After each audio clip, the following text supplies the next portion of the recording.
जबाबदारी दिली, त्या जबाबदारीतून येथे पंचायत समितीत येताना हे जे प्रकरण आहे पुढचं, या इथे असलेलं ऑफिस, समोरची असलेल्या वस्ती, एसटी स्टँड पासून पुढपर्यंत येणार, मी जबाबदारीने सांगतो की तुम्ही जेव्हा आपण एका पक्षाने आपल्याला लोकांनी एवढी जी जबाबदारी दिली आहे त्याच्यामध्ये जर हे शहर बदलतं दिसलं नाही तर लोक म्हणतील पूर्वीच्यात आणि यांच्यात काय फरक आहे.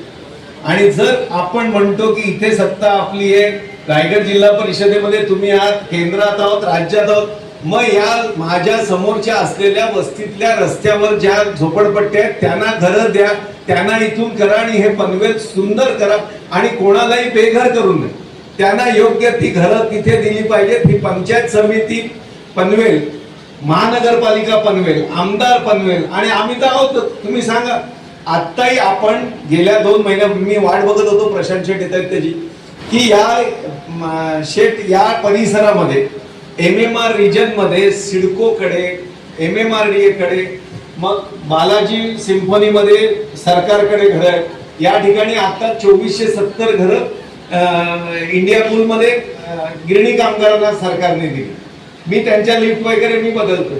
तर ही पनवेल मधल्या माझ्या या सर्व झोपडपट्टी वासियांना पर्यायी घरं सरकारकडून घेण्याच्या 2 बैठका झाल्या आणि आज रामशेठनी लक्ष घातलंय त्याच्यात. आल्याबरोबर शेठ सिरियस झाले आणि मला माहिती आहे की रामशेठनी हात लावला त्या ठिकाणच्या ते परिस्पर्श आहे त्या लोखंडाचं 100% सोनं होईल. पण कसं आहे की रामायणातलं एक उत्तम उदाहरण आहे, रामाने टाकलेली दगडं बुडाली, पण वानराने टाकली, माकडाने टाकली, ती दगड तरंगली. आपण रामशेठच्या सेनेतले वानर आहोत आणि आपल्याला हे दगड तरंगवायची ही जबाबदारी तुमची आणि आमची आहे. आपण जेव्हा समाजाला जे काय देऊ शकतो ते देण्याचा पूर्ण प्रयत्न केला पाहिजे, हे मानणारे आपण सर्वजण आहोत. आणि आज समाजाच्या सर्व क्षेत्रातल्या लोकांना आपण पंचायत समिती मार्फत आमच्या नेत्याच्या वाढदिवसाचं औचित्य साधून जर एवढं मोठं काम करत असू तर या ठिकाणी पुढे येणाऱ्या 2 वर्षांनी, कारण पनवेल महानगरपालिकेची इमारत चकाचक होते, तिला फार खर्च होणार आहे, ते लँडमार्क होणार आहे, पण याच्या बरोबर आपण जे ग्रामीण भागातले लोक त्यांच्याकरता पंचायत समितीचं ऑफिस हे फार आस्थेचं आहे.